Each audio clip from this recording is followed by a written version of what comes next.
예, 뇌피셜 돌팔이 배구입니다. 오늘이 금요일 8월 18일인데 오늘은 정말 뭐가 많은 토픽이 그 쌍둥이 기사로 인해 가지고 이제 설왕설래가 많이 있었고, 그리고 관련된 많은 네티즌들의 반응이라든지 그에 대한 언론들의 반응이라든지 관련된 사람들의 반응 뭐 이런 거에서부터 엄청나게 많은 토픽이 있었어요. 이거를 다 다루려면은 너무 오래 걸립니다. 그거에 대해서 파악을 하고 이렇게 좀 내용만 아는데 지금 밤 11시 반이 됐습니다. 자, 그래서 좀 여기저기 많이 나온 내용 말고 저만의 관점으로 파악을 하는, 그 대부분 생각이 비슷하잖아요. 그 뭐 카톡을 뭐 폭로한답시고 이다영이 뭐 폭로를 했잖아요. 그런데 오히려 이거는 뭐 미담을 공개한 것이다. 예, 거기서 나오는 단호하면서도 차분한 태도에 오히려 월드킴의 그 프로다운 모습과 적절한 대처 능력을 보게 돼서 더 반하게 되었다. 뭐 이런 거는 많은 사람들이 하는 얘기니까 그 밖에 여러 가지 그런 거 말고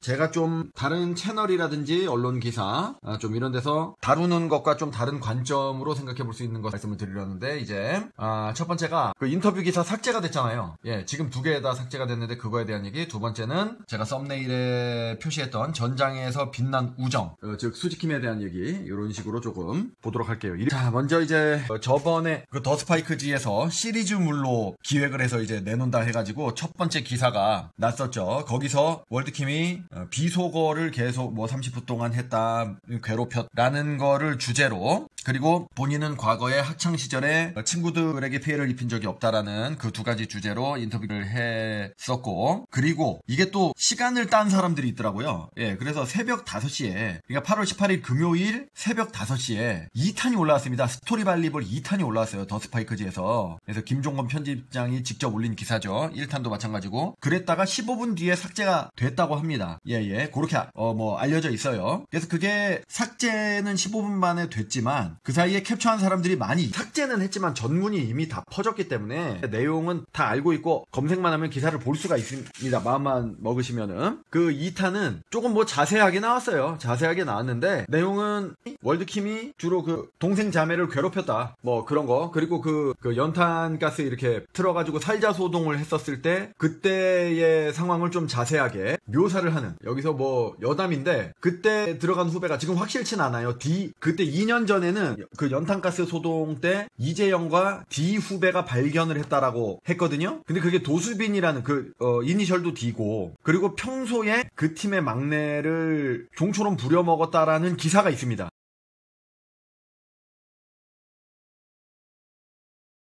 근데 오늘 이제 새로운 내용이 뭐냐면은 방문이 잠겨 있어서 그거를 후배를 시켜서 문을 따고 들어갔다. 그러니까 그게 D 후배가 문을 따고 들어갔다는 거잖아요. 그래서 도수빈이 잠긴 문을 열 수 있는 그런 기술이 있나? 그런 생각을 좀 했습니다. 그 다음에 화장실이 그 안에 있었는데 그 문은 철문이라서 망치로 문을 부수고 들어갔고, 뭐 그런 내용이 있었습니다. 그리고 피해자들을 폭로자들이라고 이제 묘사하고 있죠. 거기에 대해서 그들에게 나쁜 행동을 하지 않았다, 뭐 이런 식으로. 그리고 1탄하고 좀 다른 내용이 있었죠. 1탄에서 분명히 나는 배구를 하고자 하는 마음이 없는 뉘앙스로 얘기를 했는데 2탄에서 지금 현재 본인의 몸 상태, 지금은 40분을 뛰어도 무릎이 쌩쌩하다라든지 식단 관리를 통해서 몸무게가 현역 시절보다 더 줄었다, 근육량이 약간 줄긴 했지만 그래도 상태가 아주 그래서 만일 기회가 된다면 코트 위에서 더 좋은 모습을 보여드리겠다, 아니면은 어쩔 수는 없지만 기회가 된다면 받아들이겠다. 굉장히 길게 말했습니다. 현재 몸 상태가 나아졌다는 그 의도를 제가 판단하진 않겠습니다. 자, 중요한 것은 이게 기사가 올리고 나서 15분 만에 삭제가 됐습니다. 삭제가 되니까 쌍둥이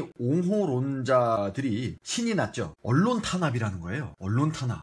정말 창의력이 대단합니다. 월드킴이 권력이 막강하니까 예를 들어 뭐 코보에서 그거를 압력을 넣어가지고 기사를 라든지, 아니면은 무슨 정재계랑 결탁을 해가지고 기사를 삭제, 아니면은 네이버 기사니까 네이버에서 알아서 삭제했다, 뭐 이런 식으로 소설을 쓰는 거예요. 자, 그런데 거기에 그 링크를 타고 들어가시면은 기사는 언론사의 요청으로 삭제가 됐습니다 라고 나오죠. 그러니까 그 자체에서 가장 가능성이 높은 거는요, 그 김종건 편집장이 직접 삭제했을 가능성이 제일 저 가능성도 있습니다. 이게 김종건 기자는 편집장이고 우리 발행인이라고 있습니다. 그러니까 발행인이 지금 제가 이름이 기억이 나진 않는데 발행인이 사장이에요. 한마디로 그 대표란 말입니다. 대표이사. 사실 웬만하면은 편집장이 뭔가 이렇게 올리면은 터치를 하지 않는데 너무 기사가 얼토당토 많고 후폭풍이 세니까 발행인 쪽 사장이나 또는 이제 운영진이 있을 거 아닙니까? 기자진 말고 운영진에서 황급하게 그걸 삭제했을 가능성이 있죠. 그래가지고 이게 무지성으로 아까 제가 말씀드린 소설 같은 얘기 있잖아요. 그러니까 그런 식으로 말을 해. 기자가 올린 기사를 삭제하다니 월드킴이 얼마나 권력이 세길래 이거 완전 50대 전두환의 그런 언론 통제보다 막강한 권력이구만. 그런 식으로 막 소설을 쓰는 사람들이 있습니다. 자, 그 말에 답이 있어요. 50대보다도 더 권력이 무소불위의 권력을 휘두르는 월드킴이 대한체육회 하나 휘어잡지 못해가지고 IOC 위원 그 후보자 등록도 떨어집니까? 야, 그러니까 이게 제가 설명을 할 필요도 없는데 이제 제 채널을 쌍둥이 옹호 하시는 분들도 많이 보거든요. 모니터링 목적으로. 그러니까 그분들 들으라고 제가 설명을 드리는 거예요. 왜냐면 정말 그렇게 망상을 하고 있어요. 그런데 가끔 쌍둥이 옹호를 하시는 분들 중에서도 그래도 합리적으로 좀 생각을 하시는 분들이 있어요. 그런 분들은 그렇게까지는 말을 안 하고, 자, 분명히 정황상 김종건 편집장이 기사를 올렸는데 정상적인 국민들이 비판하는 답장을 많이 할 거 아닙니까? 무슨 말도 안 되는 소리냐 이거 뭐 이렇게 하니까 그 후폭풍이라든지 그 더 스파이크라는 그 잡지 전체가 이미지가 실추되잖아요. 그러니까 삭제 조치를 이렇게 지시를 내렸을 수가 있는데 그거 자체도 탄압의 일종이라는 거예요. 아무리 발행인이고 사장이고 그 위에 그 잡지사를 운영하는 수뇌부라 할지라도 기자가 언론의 자유가 있어서 기사를 쓴 건데 그거를 상관이라고 해서 삭제하는 거는 월권 아니냐 이런 식으로 받아들이는, 그나마 좀 합리적으로 사고한다고 하는 사람들도 그렇게 받아들이는 거예요. 그러나 제가 설명을 드리면은 만약에 그렇게 했다고 해도 그거는 합리적인 삭제죠. 편집자랑이라는 사람이 허무맹랑하고 정말 악의적인 기사를 쓰니까 그로 인해서 자기들 잡지사의 이미지가 실추되면 안 되잖아요. 그래서 어쩔 수 없이 그거는 기사를 내린 거거든요. 자, 그런데 그 말을 하려는 게 아니라 김종건 기자가 삭제했다고 저는 뇌피셜로 추측을 하고 있습니다. 제가 옆에서 본 건 아니니까 제 말이 100% 제가 무지성으로 주장을 하진 않겠습니다. 근데 제 추론이 어떤지를 한번 생각해 보세요. 저겁니다. 스토리 발리볼 1편을 올렸잖아요. 올리니까 어떻게 됐습니까? 참고 있던 월드킴과 소속사인 라이언넷이 공식적으로 발표를 했죠. 공식적으로 발표를 했는데 이제 법적 대응을 하겠다. 그냥 간단하게는 그렇게 볼 수 있지만 자세히 읽어보시면 어떻게 나오느냐, 후속 조치를 취하지 않으면은 법적 조치를 하겠다라고 돼 있습니다. 후속 조치라는 거는 보통은 정정 보도를 원하는 거죠. 사실이 아닌 거를 바로잡는 보도를 이제 원하는 의미로 보통은 해석이 되는데, 자, 여기서 김종건 기자는 저렇게 생각을 한 거죠. 해당되는 기사, 문제가 되는 기사를 삭제를 하면은 그게 후속 조치가 된 거야. 자기들 입장에서는 그 고소를 피하기 위한 거예요. 법적 대응을 피하기 위한 겁니다. 사실은 2탄을 준비해 놨잖아요. 2탄은 까고 후속 조치를 자기들 입장에서는 취하고 싶은 거죠. 그러니까 2탄을 새벽에 올리고 스토리 발리볼 2탄 그거를 올린 다음에 한 15분 정도의 시간을 준 거예요. 캡처들을 하시라고. 쌍둥이 옹호론자들이 캡처를 할 거 아닙니까? 그런 다음에 두 개 다 삭제를 한 겁니다. 두 기사를. 지금 더 스파이크 그 홈페이지에 가더라도 그 스토리 발리볼 이재영에 해당되는 인터뷰 1, 2탄이 다 없어졌습니다. 다 삭제를 한 상태입니다. 공항에서 인터뷰를 했던 이다영에 관한 기사만 남아 있습니다. 그거는 김종건 기자가 올린 것도 아니고요. 그거는 동시에 진행한 인터뷰라 가지고 단독 기사가 아니라서 어딜 가나 다 있기 때문에 그냥 놔둔 것 같습니다. 그래서 그 정도. 이것도 더 뭐 얘기를 길게 할 수는 있는데 지금 시간이 없으니까. 그리고 첫 번째는 그렇고요. 두 번째 얘기는, 야, 월드킴이 정말 그동안 산전수전 공중전을 정말 다 겪어왔지만은 이번 거는 야, 진짜 정말 전장을 방불케 하는, 계속해서 폭격이 난무하고 공습이 난무하는, 그것을 오롯이 혼자의 힘으로, 물론 팬들이 응원을 해주고는 있지만 직접적으로 견디는 건 본인 자신이란 말입니다. 아무리 팬이 있고 소속사가 있다 하더라도. 근데 조금 힘이 나는, 그래서 전장에서 빛난 우정에 대해서 제가 말씀을 드리려고 하는데요. 자, 오늘 이제 저녁에 많이들 알고 계시는, 월드킴에게 친구가 많긴 하지만 그래도 가장 베스트 프렌드를 꼽으라고 하면은 누가 뭐래도 수지킴 아닙니까? 인스타 스토리에 정말 아름다운 이제 글귀가 올라와가지고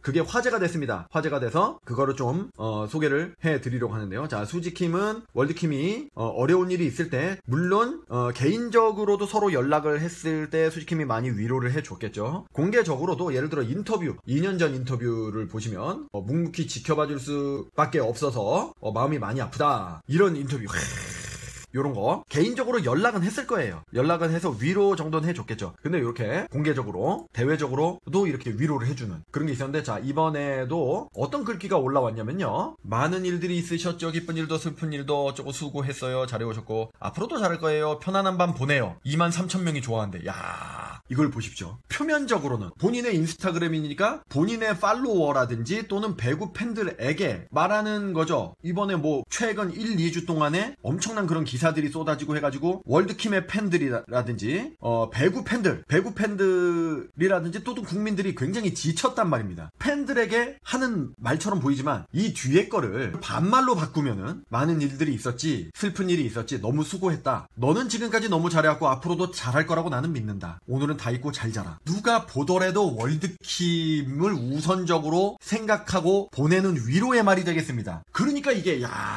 팬들은 이게 월드킴에게 한다는 말이라는 것을 속뜻을 100% 알고 있는데 뒤에를 존댓말로 하니까 이제 나한테 하는 말 같기도 한 거야. 월드킴과 그런 슬픔과 그런 분노를 같이 공유했잖아요, 이 지난 1, 2주 동안. 그리고 이거를 꼭 거기에만 안 하더라도 일상생활에도 대입하더라도 우리가 일주일 동안 직장생활 또는 학교생활 또는 뭐 가족과 하고도 조금 힘든 일이 있을 수도 있고 그런 거에 전반적으로 위로가 되는 말이거든요. 그러니까 굉장히 문학적인 말이야. 이게 많은 의미가 내포되어 있는, 제일 중요한 주제는 월드킴을 위로하는 말이지만 분명히 개인적으로도 통화를 했고 위로가 되는 말들을 건넸을 겁니다. 그렇지만 이게 이렇게 인스타 스토리로 이렇게 하니까 공개적으로 연경아, 나는 언제나 너의 편이다, 너가 아무리 힘들어도 나는 너의 곁을 지킬 것이다, 이거를 선언하는 것입니다. 이거는 진짜 아무리 개인적으로 뭐 메시지라든지 전화통화라든지 아니면 만나서 하는 위로보다도 천군만마를 얻을 수 있는, 이거는 진짜 수지킴만이 할 수 있는 공개적인 지지선언이다라고 판단을 할 수 있겠죠. 굉장히 부럽다. 그러니까 이제 저는 월드킴에게 있어서 부러운 게 굉장한 자기 분야에서 엄청난 실력을 가졌고 전 세계를 호령했고 돈도 많이 벌고 인기도 많고 그런 것도 부럽겠죠, 당연히. 안 부럽다면 거짓말이고. 그렇지만은 저런 대단한 친구를, 저런 훌륭한 친구 한 명이 있다는 것이, 저런 친구가 있다는 것 자체가 월드킴이 그동안 인생을 잘 살아왔다는 겁니다. 그리고 이제 반대로 월드킴도 수지킴에게 항상 든든한 버팀목이 되고 격려가 되는 그런 친구가 되겠죠. 저도 훌륭한 친구가 많지만 왜 그런 부럽다고 했느냐, 너도 훌륭한 친구가 있으면서. 제가 반대로 그 친구들에게 해준 게 전혀 없는 것 같아요. 그래서 굉장히 반성이 됩니다. 폐만 끼친 것 같습니다. 제가 어려운 일이 있을 때 든든하게 도움을 줬던, 뭐 돈을 주고 뭐 이러지는 않았지만 정신적으로 도움을 줬었던 그런 훌륭한 친구들이 많거든요. 근데 반대로 제가 베풀어준 게 없는 것 같아요. 굉장히 지금 반성이 되고 인생의 후회가 됩니다. 갑자기 이상한 얘기를 했는데 그 얘기는 그만하고. 그래서 이번에 수지킴의 그 인스타 스토리에 올렸던 이 글이 완전히 일주일의 고단함을 완전히 저는 이제 내일도 일을 하긴 합니다만은 불금이 아니에요. 약간 경직되었던 몸이 녹아내리는 느낌이랄까, 그런 거를 조금 느꼈습니다. 월드킴에 대한 걱정들을 여러분들이 많이 하셨을 거 아니에요. 너무 엄청난 스트레스를 받았을 거니까. 오죽하면은 그동안 자중했었던 법적 대응까지 한다는 그런 말도 하고. 그렇지만은 저렇게 수지킴이 있고 또 팬분들이 위로를 많이 했을 테니까요. 댓글이라든지 또는 버블이나 이런 걸 통해서 그런 걸 보고 힘을 얻었을 것이다. 그런 거 하나하나가 킴에게 있어서는 드래곤볼에 나오는 신성콩이 아닐, 걱정을 안 하셔도 되지 않을까라는 말씀을 마지막으로 드리면서 마치겠습니다. 돌팔이 배구 대피셜이었습니다.